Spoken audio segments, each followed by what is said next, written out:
Ang mabuting balita ng Panginoon, ayon sa aklat ni Isaias,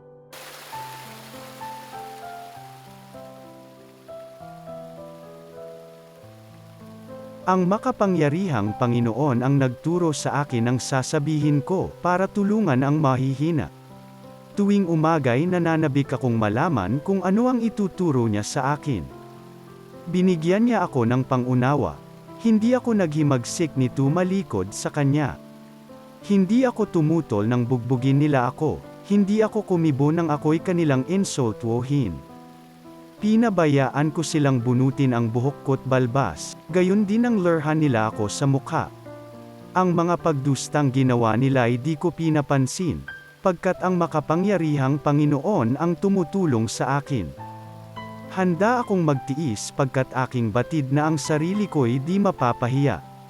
Ang Diyos ay malapit at Siya ang magpapatunay na wala akong sala. May mangangahas bang mag-abla sa akin? Magharap kami sa hukuman, at ilahad ang kanyang bintang. Ang Panginoon mismo ang magtatanggol sa akin. Ang mabuting balita ng Panginoon.